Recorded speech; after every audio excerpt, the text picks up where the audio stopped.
C'était la jubilation totale quand nous avons appris que nous avions réussi notre audition à Motown. Je me souviens que Berry Gordy nous a tous fait asseoir, et il nous a dit qu'on allait écrire une page d'histoire, tous ensemble. Je vais faire de vous les plus grandes stars du monde, et on parlera de vous dans les livres d'histoire. C'est exactement ce qu'il nous a dit. Et nous, en entendant ça, on a sauté de joie en criant « Ouais, ok !» Je n'oublierai jamais ce moment. Il nous avait tous invités chez lui, et c'était comme si nous étions en train de vivre un vrai conte de fées. Nous écoutions cet homme bourré de talent, tellement puissant, nous prédire un succès hors du commun. Votre premier disque sera numéro 1. Votre second disque sera numéro 1. Et votre troisième disque aussi. 3 tubes d'affilée. Vous serez au top de tous les palmarès, comme Diana Ross et les Suprêmes l'ont été. Personne ne disait des choses pareilles à l'époque. Mais il avait raison. C'est exactement ce qui nous est arrivé. Je me demande encore comment je pourrais redonner à Diana Ross tout ce qu'elle a fait pour nous pendant cette période. Car dès que nous l'avons rencontrée, en attendant que mes parents trouvent une maison en Californie, nous avons vécu avec elle et chez elle pendant plus d'1 an. Nous avions trouvé un système très pratique. Certains d'entre nous habitaient chez Berry Gordy et les autres chez Diana. Puis ont changé. Elle a été merveilleuse. Et elle s'est vraiment bien occupée de nous. C'était super pour nous, car Diana et Berry habitaient dans la même rue à Beverly Hills. On pouvait aller à pied de la maison de l'un à celle de l'autre.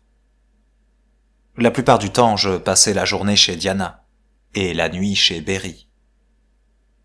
Ce fut une période importante de ma vie, car Diana aimait beaucoup les arts, la peinture notamment, et elle m'a appris à l'apprécier.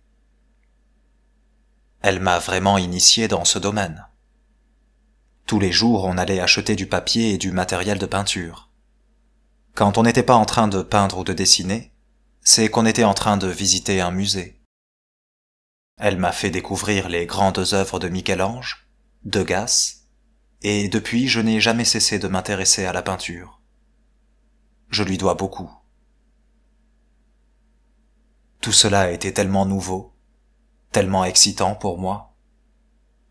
C'était vraiment différent de ce que j'avais l'habitude de faire, à savoir vivre et respirer la musique en répétant chaque jour, y compris les jours de fête et les dimanches. Comment croire qu'une grande star comme Diana ait pu prendre la peine et le temps d'enseigner la peinture à un gamin et de l'initier à l'art? Je l'ai toujours aimée à cause de cela, et je l'aime encore. Je suis fou d'elle. Elle a été ma mère, mon amante, et ma sœur en même temps. Et c'est une femme étonnante. Ce fut une période dingue pour mes frères et moi. Quand on a quitté Chicago pour aller en Californie, c'est comme si on découvrait un autre pays, un autre monde. C'était un enchantement permanent de se retrouver là-bas. J'étais déchaîné. J'allais partout. À Disneyland, sur Sunset Strip, à la plage. Mes frères étaient heureux comme des poissons dans l'eau. On était comme des mômes qui entrent pour la première fois dans une confiserie. La Californie était un paradis. Les arbres avaient des oranges et des feuilles en plein milieu de l'hiver. Il y avait des palmiers et des couchers de soleil merveilleux, et la température de l'air était toujours douce. Chaque journée était une fête. Je faisais des choses que j'aimais, et je ne voulais pas que ça s'arrête. Puis je m'apercevais que je pouvais faire quelque chose d'autre, et que ça serait tout aussi passionnant. C'était une période enivrante. Le plus extraordinaire dans le fait de vivre là-bas, c'est qu'on pouvait rencontrer toutes les plus grandes stars de Motown, qui avait émigré en Californie avec Berry Gordy quand il avait quitté Détroit. Je me souviens, quand j'ai serré la main de Smokey Robinson pour la première fois. C'était comme si je me trouvais en présence d'un roi. J'ai raconté à ma mère qu'en touchant sa main, c'était comme si j'avais touché un coussin précieux. On ne sait jamais les impressions que les gens éprouvent à notre égard dans des moments pareils, quand on est soi-même une star. Mais les fans le savent bien. Moi, du moins, je le sais. Je me rappelle, je me promenais partout en disant « Sa main est si douce !» Quand j'y repense, je me trouve ridicule. Mais il m'a vraiment impressionné. Oui, j'avais touché la main de Smokey Robinson. Il y a beaucoup d'autres artistes, musiciens, écrivains que j'admire. Quand j'étais jeune, les gens que j'admirais étaient les grands showmen. James Brown, Sammy Davis Jr., Fred Astaire, Gene Kelly. Ce sont des gens qui touchent tout le monde. C'est ça le génie. Le quelque chose de plus que les autres n'ont pas. C'est comme les œuvres de Michel-Ange. Je ne m'en lasse jamais. Et c'est la même chose pour certaines chansons, ou certaines voix qui m'émeuvent plus que les autres. Un dessin ou une peinture peut révéler un univers. De la même manière, une performance d'acteur ou de troupe peut me transformer. À cette époque-là, Motown n'avait jamais enregistré de groupe d'enfants. En fait, le seul enfant qui ait jamais été produit était Stevie Wonder. Aussi Motown était déterminé, quitte à promouvoir des mômes, à ce qu'ils soient non seulement bons chanteurs et bons danseurs, mais aussi à ce qu'ils aient quelque chose en plus. Ils voulaient que le public nous aime, non seulement pour nos disques, mais aussi pour ce que nous représentions. Ils voulaient que nous donnions une image qui serve d'exemple aux autres gamins. Nous devions bien travailler à l'école, être polis et gentils avec nos fans, avec les journalistes et tous ceux qui nous approchaient. C'était très facile pour nous, car c'est comme ça que ma mère nous avait élevés. C'était une seconde nature chez nous. Le seul problème avec l'école, c'est que nous étions devenus tellement célèbres que les gens venaient nous regarder par les fenêtres de l'établissement, pour essayer d'avoir des autographes. J'essayais de faire mon possible, mais finalement c'est devenu trop compliqué, et on nous a donné des professeurs à domicile. Pendant cette période, nous avons eu avec nous une dame qui a beaucoup compté dans notre vie. Elle s'appelait Suzanne Depasse, et elle travaillait pour Motown. C'est elle qui nous donna notre éducation religieuse, dès que nous sommes arrivés à Los Angeles. Elle est devenue notre manager pour les Jackson 5. De temps en temps, nous dormions chez elle, nous y prenions nos repas, et nous jouions avec elle. On formait une équipe très joyeuse, et elle était toujours pétillante de gaieté et de jeunesse. Elle a beaucoup contribué à modeler notre image, et je lui serai éternellement reconnaissant de ce qu'elle a fait pour nous. Je me souviens qu'elle nous montrait des petits croquis au fusain qui nous représentaient. Sur chaque dessin, nous avions une coupe de cheveux différente, et des vêtements de couleurs et de styles différents. Quand on s'est tous mis d'accord sur la coiffure, on est allé chez un coiffeur pour qu'il nous fasse la coupe que nous avions choisie. Puis, on est allé dans un grand magasin de vêtements, pour essayer tout ce qui nous semblait intéressant. Mais comme les vêtements ne nous plaisaient pas, on a repris nos croquis, et on a recommencé. Nous avions des cours de bonne manière, et de grammaire. On nous donnait une liste de questions susceptibles de nous être posées par les gens. Il fallait donner des réponses sur nos goûts, nos loisirs, notre enfance, dire pourquoi on aimait chanter tous ensemble. Les fans et les reporters voulaient toujours savoir notre âge la première fois que nous avions mis les pieds sur une scène. Pour nous, c'était difficile de déballer notre vie privée, même si on appréciait l'intérêt des gens pour notre musique. Les gens de Motown nous entraînaient à répondre à des questions qu'on ne nous avait pas encore posées. Ils nous faisaient passer des tests de grammaire, de bonne manière à table. Quand tout ceci fut au point, ils mirent la dernière touche à la longueur de nos nouvelles coiffures afro et de nos manches de chemise. Après quoi, on nous a proposé une nouvelle chanson qui s'appelait I Want You Back. La chanson avait une histoire, comme c'est souvent le cas. Elle avait été écrite par un type de Chicago qui s'appelait Freddie Perren.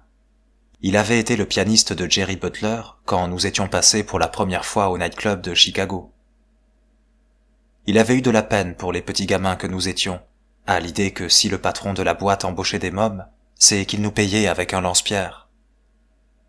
Son opinion changea radicalement quand il nous vit jouer.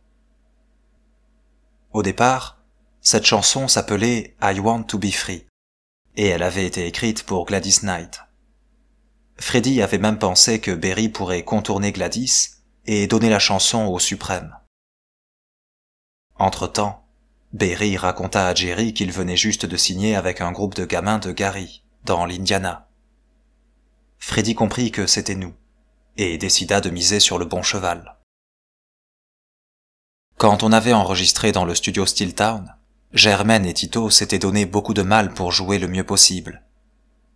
Quand ils entendirent la maquette de I Want You Back, ils écoutèrent attentivement la ligne de basse et de guitare. Mais papa les rassura en leur disant que Motown ne leur demanderait pas de jouer sur l'enregistrement de nos disques. La section rythmique serait prise en charge par des musiciens du studio, avant les voix. Mais il fallait continuer à pratiquer nos instruments sans relâche, car ce serait d'autant plus difficile en concert, devant les fans, et il ne s'agissait pas de les décevoir.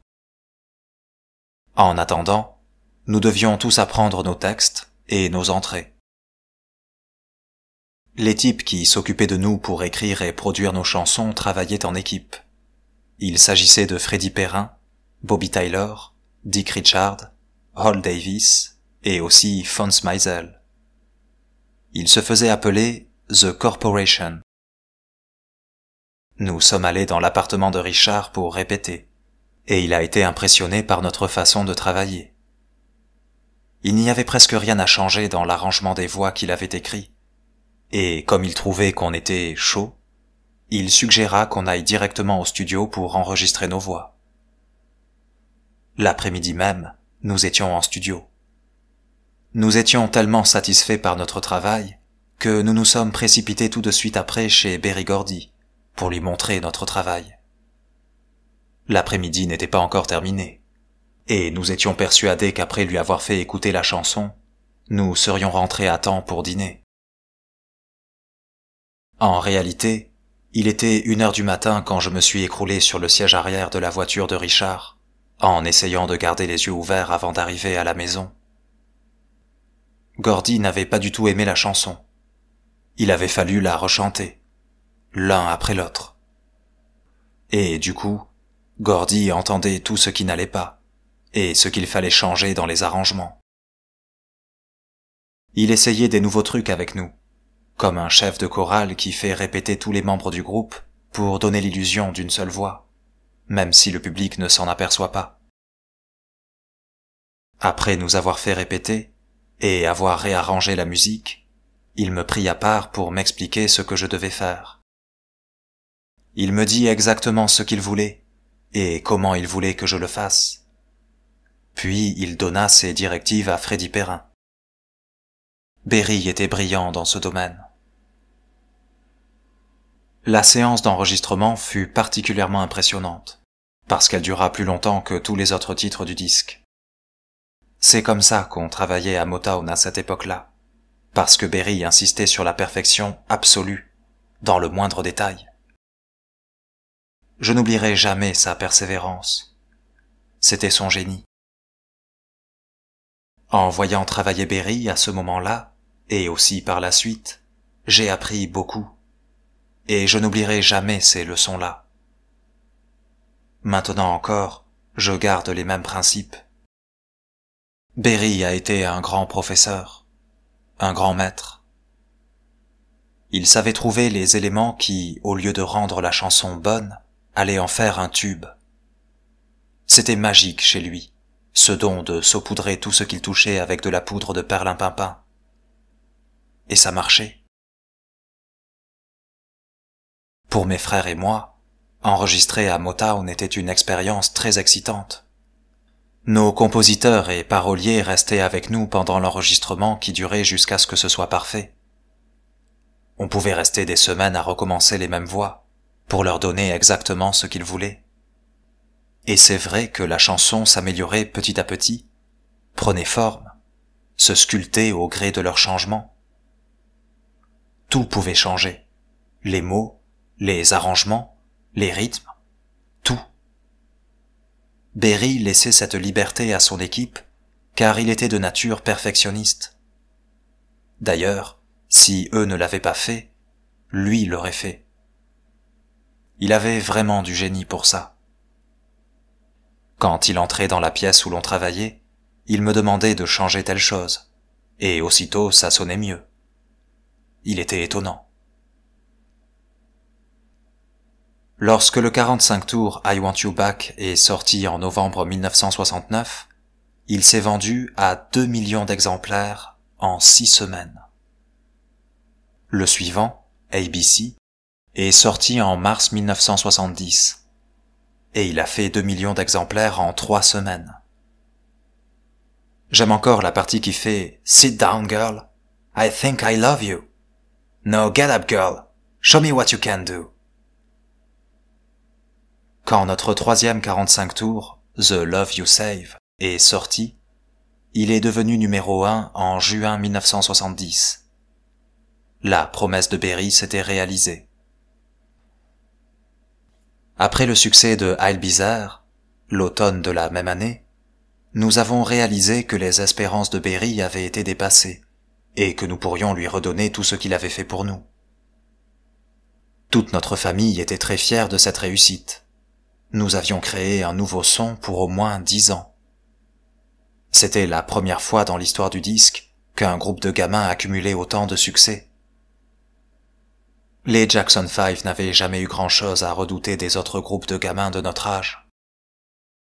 Quand on faisait des concours d'amateurs, on voyait souvent un groupe qui s'appelait The Five Stair Steps, mais ils n'avaient pas l'air d'avoir une unité familiale aussi forte que la nôtre, et malheureusement, ils se sont séparés. Pourtant, ils étaient bons.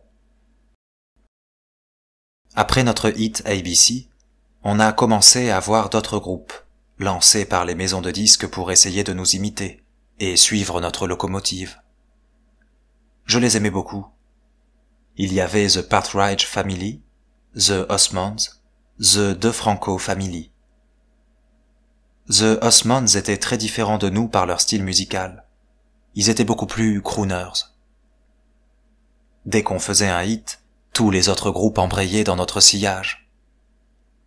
Ça ne nous dérangeait pas, car la compétition est toujours stimulante. Je me souviens que, pour chanter sur scène, je devais grimper sur une caisse en forme de pomme qui portait mon nom, pour pouvoir atteindre le micro. C'est là que j'ai passé le plus clair de mon temps, à chanter de tout mon cœur debout sur ma pomme, pendant que les gosses de mon âge jouaient dehors. Comme je l'ai déjà dit, c'était l'équipe The Corporation qui façonnait et réalisait toute notre musique. J'ai rongé mon frein plus d'une fois parce que je sentais que la chanson aurait dû être chantée autrement, et non pas comme on m'obligeait à le faire. Mais j'ai obéi pendant longtemps, et je n'en parlais jamais. Finalement, j'ai fini par en avoir ras-le-bol de faire ce qu'on me disait sans broncher. C'était en 1972, et j'avais 14 ans. Il s'agissait de la chanson « Looking Through the Window ». Ils voulaient me faire chanter d'une certaine manière, et moi je savais qu'ils avaient tort. Peu importe l'âge, quand on l'a et qu'on le sait, alors les gens devraient nous écouter. J'étais furieux, et vraiment énervé. Aussi j'ai téléphoné à Berry Gordy, et je me suis plaint. Je lui ai dit qu'ils étaient toujours en train de me dire comment je devais chanter. Et moi j'obéissais, mais maintenant ils étaient devenus trop systématiques. Il est venu aussitôt au studio, et il leur a demandé de me laisser faire à ma guise. Après cela, j'ai commencé à ajouter des effets de voix, et ils adoraient ça. Je faisais des impros ad lib, Je déformais certains mots exprès, ou j'en ajoutais. Quand Berry était en studio avec nous, il avait toujours des idées géniales. Il passait de studio en studio et ajoutait la touche du maître à tout ce qui se faisait pour que les disques sonnent mieux. Walt Disney faisait la même chose. Il allait voir tous ses artistes et il leur disait « À mon avis, ce personnage ne ressort pas assez. » Je savais que Berry était content de moi quand il roulait sa langue dans sa bouche, en signe de satisfaction. Et quand il était vraiment emballé, il donnait des coups de poing en l'air, comme l'ancien boxeur professionnel qu'il avait été. Mes 3 chansons favorites de cette époque-là sont Never Can Say Goodbye, I'll Be There et ABC. Je n'oublierai jamais la première fois où j'ai entendu ABC. Je trouvais ça tellement bon. Je me souviens de ce désir instantané d'aller tout de suite au studio pour chanter cette chanson et en faire un tube. On répétait encore chaque jour et on travaillait vraiment dur. Cela n'avait pas changé. Il y avait un tas de gens qui s'occupaient de nous, et on en voulait tellement qu'on avait l'impression que rien ne pourrait nous arrêter. Quand I Want You Back est sorti, tout le monde à Motown savait que ça ferait un malheur. Diana l'adorait, et elle décida de nous présenter dans une grande discothèque d'Hollywood, où nous devions jouer dans une atmosphère chaleureuse, un peu comme chez Berry. Tout de suite après, nous devions jouer dans une retransmission de l'élection de Miss Black America. Le fait de passer dans cette émission devait nous permettre de donner aux gens une première de notre disque et de notre show. Nous nous souvenions encore, mes frères et moi, de notre déception à l'idée de ne pas aller à New York pour notre première télé, au moment où Motown nous avait convoqués. Et voilà que nous allions passer à la télé, après avoir été acceptés par Motown. La vie nous souriait. Diana nous offrait, en plus, la cerise sur le gâteau. C'est elle qui devait présenter le Holiday Palace, un grand show du samedi soir. Ce devait être la dernière fois qu'elle chantait en groupe avec les Suprêmes, et c'était notre première apparition dans un spectacle de cette envergure. C'était un gros coup pour Motown, parce qu'il avait décidé que notre album s'appellerait Diana Ross présente les Jackson 5. Jamais dans le passé, une star comme Diana n'avait passé le flambeau à un groupe de mômes. Tout le monde était surexcité. Motown, Diana et les 5 gamins de Gary, Indiana. Déjà, le titre I Want You Back était sorti, et Berry avait prouvé qu'il avait eu raison. Toutes les stations de radio qui diffusaient Sly et les Beatles nous passaient aussi. Comme je l'ai déjà dit, on n'avait pas mis autant d'énergie et d'efforts dans l'album que dans le 45 tours. Mais on s'est bien amusé quand on a enregistré des chansons comme Who's Loving You, une reprise des Miracles que l'on chantait dans nos concerts d'amateurs, et Zip-a-di-doo-dah. Les chansons de cet album touchaient un large public, enfants, adolescents, adultes, et nous pensions que c'était une des raisons de son immense succès. Nous savions que le Hollywood Palace attirait beaucoup de monde, ainsi que des gens très chics, et on avait le trac. Mais on se les a mis dans la poche dès le début. Il y avait un orchestre dans la fosse, et pour la première fois j'ai entendu la chanson I Want You Back avec l'orchestration complète, en direct devant moi, car je n'étais pas là quand les violons étaient venus faire les séances d'enregistrement pour l'album. On était les rois dans ce show, comme la première fois qu'on avait gagné le Grand Prix de la ville de Gary. Le choix de nos chansons devenait un vrai casse-tête, maintenant que nous ne chantions plus celles des autres. Les types de The Corporation et Hall Davis planchaient pour nous écrire des chansons sur mesure et pour les réaliser. Berry ne voulait pas en prendre la responsabilité et il leur déléguait tout pouvoir dans ce domaine. Dès nos premiers succès, il a fallu nous préoccuper des suivants. I Want You Back aurait pu être interprété par un adulte. Mais ABC et The Love You Save avaient été écrites pour des voix jeunes, avec des parties pour Germaine et pour moi. ce qui était une référence au son des Sly, car les chanteurs se répondaient sur scène. Les gens de The Corporation avaient écrit ces chansons en pensant à des pas de danse que nos fans imitaient dans les booms après nous avoir vus sur scène. Les paroles étaient acrobatiques sur le plan de la diction, et on se partageait les textes, Germaine et moi. Aucun de ces disques n'aurait existé s'il n'y avait pas eu I Want You Back. Par la suite, nous avons ajouté et retranché des idées à l'arrangement de base de ce qui était une sorte de chanson mère. Et le public aimait tout ce qu'on lui proposait. Nous avons fait 2 disques dans la même veine, Mama's Pearl et Sugar Daddy, qui me rappelaient la cour de récréation de mon école primaire. C'est moi qui te donne des bonbons, mais c'est à lui que tu donnes tout ton amour. Quand on l'interprétait sur scène, Germaine et moi, nous chantions dans le même micro, et nous faisions un chorus de voix fantastique qui déclenchait l'enthousiasme du public. Les pros nous ont dit qu'ils n'avaient jamais vu un groupe démarrer comme on l'a fait. Jamais. I'll Be There fut notre tube le plus déterminant. C'était une chanson qui disait « On est là et on va y rester ». Cette chanson a été numéro 1 pendant 5 semaines, ce qui est tout à fait inhabituel. C'est très rare pour une chanson de tenir aussi longtemps, et elle reste encore une de mes favorites.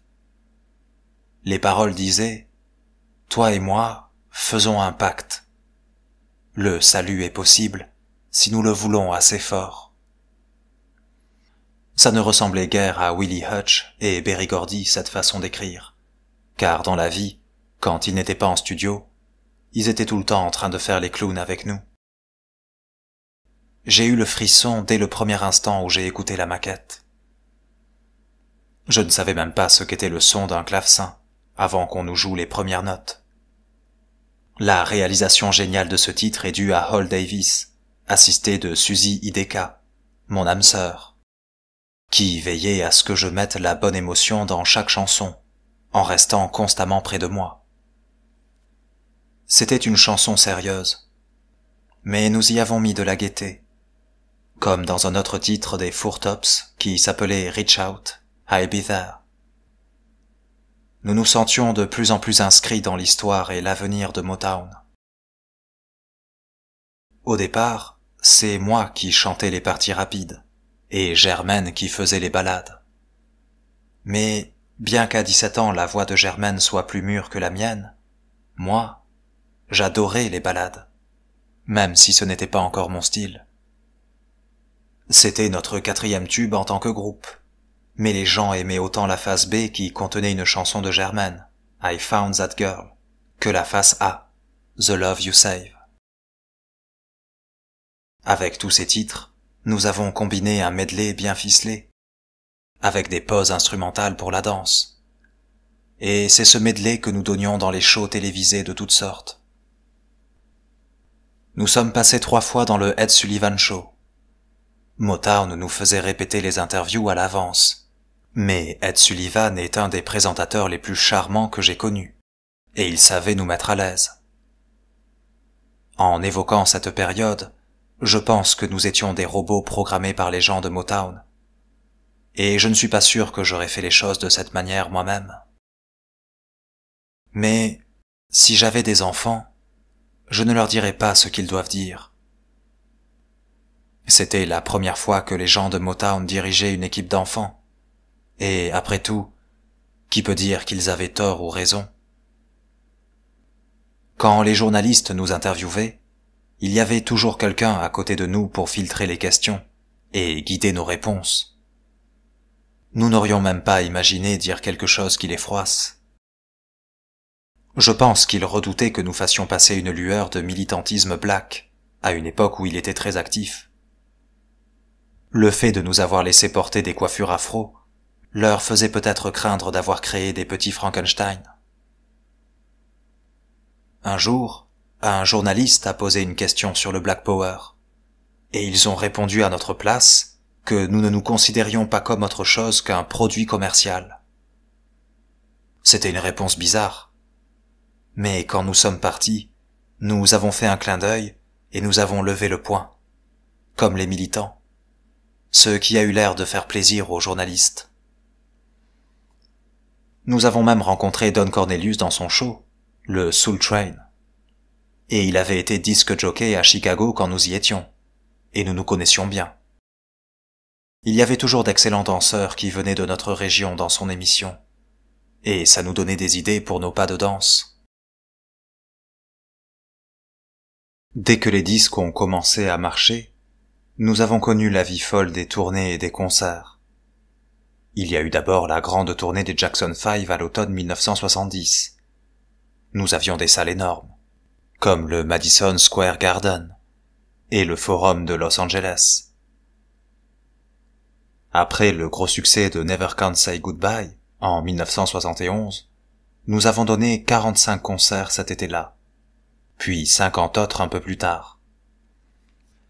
Cette période a été très spéciale pour notre groupe.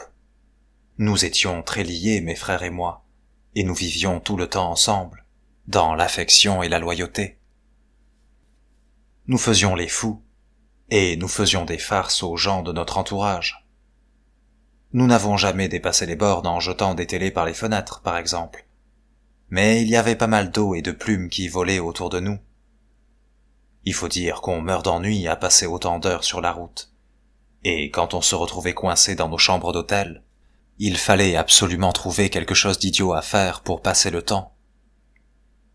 On ne pouvait pas mettre le nez dehors à cause des hordes de filles qui y attendaient. J'aimerais que nos plus grosses bêtises aient été filmées, car on s'est vraiment bien amusé. On attendait que notre garde du corps, Bill Bray, soit endormi. C'était la folie dans les couloirs de l'hôtel, entre les batailles de polochon, les matchs de catch, les bagarres de crème à raser. On était dingues. On lâchait des ballons et des sacs en papier pleins d'eau par les balcons de l'hôtel, et on les regardait atterrir. Parfois, on était mort de rire. On passait des heures au téléphone à commander des menus extravagants et à les faire porter dans la chambre des autres voyageurs. Gare aux malheureux visiteurs qui s'aventuraient dans notre chambre. Il avait 90 chances sur 100 de recevoir un seau d'eau sur la tête. Quand on arrivait dans une nouvelle ville, on essayait de voir tout ce qui en valait la peine. Nous voyagions avec une femme merveilleuse qui nous servait de professeur. Elle nous a beaucoup appris, et c'est elle qui m'a donné le goût de la lecture et de la littérature, qui me nourrit aujourd'hui. Je lisais tout ce qui me tombait sous la main. Les nouvelles villes, c'était pour nous l'occasion d'acheter des choses dans les magasins. Nous adorions ça. C'était notre récréation favorite. Malheureusement, avec notre célébrité fulgurante, ces moments de plaisir se transformèrent très vite en combats au corps à corps. C'était vraiment terrifiant de se faire littéralement happer par des hordes de filles hystériques. À peine avions-nous mis les pieds dans un magasin que tout le monde était au courant. Nos fans arrivaient par essaims et détruisaient l'endroit en un temps record. Comptoirs renversés, verres brisés, caisses enregistreuses balayées. Tout ça parce qu'on avait envie de regarder des vêtements. C'était plus que ce que nous pouvions supporter. Quand on n'a pas vécu ce genre de scène, on ne se rend pas compte de la terreur que cela peut produire. Ces filles étaient sérieuses. Elles le sont encore. Par amour, elles peuvent faire très mal. Leur intention est bonne, mais elles ne se rendent pas compte que ça fait mal d'être agressées. Ça commence bien, mais ça peut finir très mal. Des milliers de mains qui essaient de vous attraper, certaines vous arrachent votre montre, vous tirent les cheveux. C'est extrêmement douloureux. Vous tombez sur les objets qu'elles ont déjà détruits, et les écorchures sont insupportables. J'ai encore des cicatrices, et je peux dire dans quelle ville je les ai eues. J'ai donc dû apprendre à courir à travers des meutes de filles, à la sortie des hôtels, des théâtres, des aéroports. Il faut toujours se protéger les yeux, parce que les filles oublient qu'elles ont des ongles au cours de ces confrontations émotionnelles. J'aime les fans pour leur enthousiasme, mais je suis terrifié par la foule quand elle veut quelqu'un. C'est en Angleterre que j'ai assisté à la scène de foule la plus terrifiante. Nous étions en avion au-dessus de l'Atlantique, quand le pilote annonça qu'on venait de lui dire que 10 000 jeunes nous attendaient à l'aéroport. On n'arrivait pas à le croire. C'était excitant, dans un sens. Mais en même temps, si on avait pu rebrousser chemin, on l'aurait fait. On savait que ça allait être dur, mais comme il n'y avait pas assez de carburant pour retourner, on a dû atterrir. L'aéroport avait été littéralement pris d'assaut. C'était ahurissant, et on se demandait encore, mes frères et moi, comment on a pu s'en sortir vivant. Je ne voudrais pour rien au monde oublier le souvenir de cette période de fraternité totale. J'aimerais revivre ces journées. Nous étions comme les 7 nains. Chacun de nous avait sa personnalité. Jackie était l'athlète et le plus anxieux. Tito était à la fois fort et compatissant. Il adorait les voitures et il en cassait pas mal. Germaine est celui qui était le plus proche de moi. Il était drôle et facile à vivre. Et il n'arrêtait pas de faire des farces. C'est Germaine qui plaçait les seaux d'eau sur les portes des chambres d'hôtel. Marlon est le plus têtu et le plus déterminé de nous tous. Lui aussi, c'était un sacré farceur. Quand il était petit, il se faisait toujours gronder parce qu'il ne ratait pas une occasion de se planter, ou de faire ce qu'il ne fallait pas. Il a bien changé. C'est cette formidable amitié entre nous qui m'a soutenu pendant ces journées de tournée exténuantes. Tout le monde s'entraidait.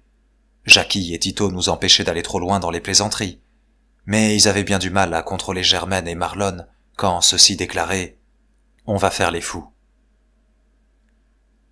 Tout cela me manque. Au début, on était tout le temps ensemble.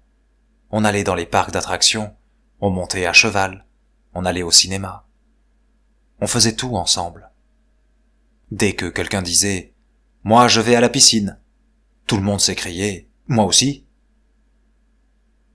Nous nous sommes séparés petit à petit, quand mes frères se sont mariés l'un après l'autre.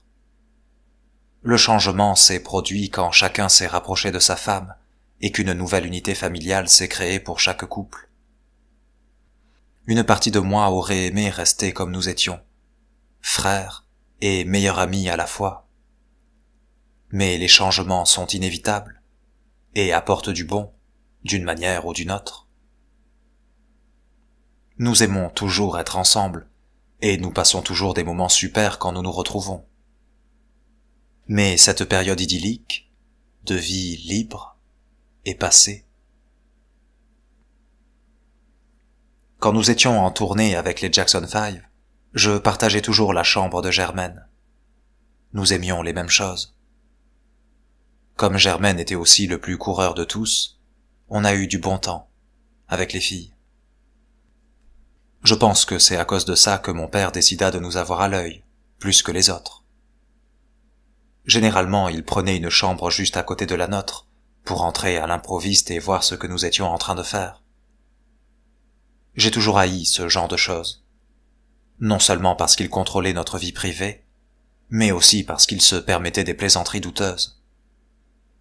Quand on était en train de dormir, épuisé après un spectacle, il débarquait avec des filles dans notre chambre, et il nous regardait dormir en rigolant jusqu'à ce qu'on se réveille.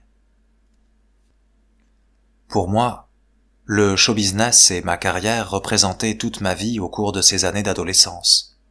Et mon plus gros problème n'était pas ce qui se passait dans les studios, ou sur une scène. C'était mon image dans le miroir. Mon identité en tant que personne était liée à mon identité en tant que vedette. Mon physique a commencé à changer vers l'âge de 14 ans. J'ai commencé à grandir. Les gens qui ne me connaissaient pas avant de me rencontrer s'attendaient à trouver un mignon petit Michael Jackson quand ils entraient dans une pièce. Et ils passaient à côté de moi sans me voir. Je disais « C'est moi, Michael ». Ils me regardaient d'un drôle d'air. Michael était un petit garçon adorable. Moi, j'étais devenu une grande asperge dégingandée. Je n'étais pas ce qu'ils attendaient, ou ce qu'ils voulaient voir. L'adolescence est déjà une période difficile. Alors, quand on est inquiet et que les gens réagissent mal à votre changement physique, c'est encore plus grave. Il ne comprenait pas que moi je puisse être comme les autres et passer par les mêmes transformations. C'était très dur. On avait toujours dit que j'étais mignon, mais avec la croissance, j'ai commencé à avoir de l'acné. Quand je me suis vu la première fois dans ma chambre, avec d'horribles boutons sur tous les pores de ma peau, j'ai crié « Oh non !» Plus j'étais complexé à cause de ça, et plus j'en avais. Je ne le savais pas encore à ce moment-là, mais les plats cuisinés et la graisse n'arrangeaient rien. J'avais tellement honte de mon visage que j'avais beaucoup de mal à faire des rencontres. J'avais l'impression que plus je me regardais dans la glace, plus j'avais des boutons. J'en étais profondément déprimé, et je sais à quel point ce problème peut miner une personne. J'étais très perturbé par mon aspect physique. Je n'arrivais pas à regarder les gens en face quand ils me parlaient. Je fuyais leurs yeux. J'avais l'impression que je ne pouvais être fier de rien, et je ne pouvais même plus sortir. Je ne faisais plus rien. Mon frère Marlon était aussi couvert d'acné, mais il s'en fichait éperdument. C'est quand même surprenant que deux frères réagissent d'une façon aussi différente. Bien sûr, je pouvais au moins être fier de nos succès, et quand j'étais sur scène, je n'avais plus aucun souci. Mais quand je quittais la scène, le miroir était de nouveau là. Finalement, les choses se sont arrangées. J'ai mieux supporté ma condition. J'ai appris à changer ma façon de penser et à mieux me supporter. Le plus important, j'ai changé la manière de me nourrir. C'était la solution. À l'automne de 1971, j'ai enregistré mon premier album solo, Got to Be There. C'était merveilleux de travailler sur ce disque. Il est devenu un de mes préférés.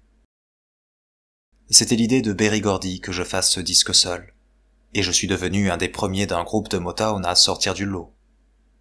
Je me suis aperçu par la suite qu'une fois de plus, il avait eu raison. Il y a eu un petit conflit à cette époque-là, typique lorsqu'on est un jeune chanteur. Les gens pensent qu'on a des idées farfelues parce qu'on est jeune. Nous étions en tournée en 1972, l'année de Got to Be There, qui fut un hit. Un soir, je dis au road manager, « Avant de chanter cette chanson, j'aimerais quitter la scène une seconde pour mettre le petit chapeau avec lequel je suis en photo sur la pochette du disque. Si le public me voit porter ça, il va adorer. » Il a pensé que c'était l'idée la plus ridicule qu'il ait jamais entendue. Mon idée était stupide, et il n'allait pas me laisser faire une chose pareille. Peu de temps après cet incident, Dennis Osmond a commencé à porter un chapeau semblable au mien, et tout le monde a trouvé ça irrésistible. Je savais que mon instinct était le bon. J'étais sûr que ça marcherait. J'avais vu Marvin Gaye en porter un quand il chantait « Let's Get It On », et les gens adoraient ça. Ils savaient ce qui allait suivre quand Marvin mettait ce chapeau. C'était un supplément d'excitation qui donnait au public l'impression de participer davantage à l'atmosphère du concert. J'étais déjà un fan de dessins animés quand le film d'animation sur les Jackson 5 est passé tous les samedis matins, en 1971 à la télévision. Diana Ross avait renforcé mon goût pour l'animation en m'apprenant à dessiner, mais le fait de devenir le personnage d'une série de dessins animés me poussa encore davantage à satisfaire ma curiosité des films créés par Walt Disney. Je suis confondu d'admiration devant Monsieur Walt Disney et ce qu'il a accompli, avec tous ses artistes et ses créateurs de talent. Quand je pense à la joie que sa société a procurée à des millions d'enfants et d'adultes dans le monde entier, je n'en reviens pas. J'ai aimé être un personnage de dessin animé. C'était super de se lever le samedi matin et de regarder nos personnages animés sur le petit écran. C'était comme un rêve devenu réalité. J'ai chanté la chanson du générique du film Ben en 1972 et j'ai commencé à m'intéresser au cinéma à cette période. Ben a été très important pour moi. C'était terriblement excitant d'aller au studio pour mettre ma voix sur la bande son. J'ai adoré ça. Plus tard, quand le film est sorti, j'allais souvent le voir au cinéma. Et j'attendais le générique du film pour voir mon nom. Ben, chanté par Michael Jackson. Ça m'impressionnait beaucoup. J'aimais la chanson, et j'aimais l'histoire. Ça ressemblait un peu à E.T. C'était l'histoire d'une amitié entre un garçon qui mourait d'une maladie et dont le seul compagnon était Ben, le chef d'une bande de rats, dans la ville où ils habitaient. Beaucoup de gens ont trouvé ce film étrange, mais pas moi. La chanson est devenue numéro 1, et c'est encore une de mes préférées. J'ai toujours aimé les animaux, et j'adore lire des livres sur eux et voir des documentaires sur la vie des bêtes.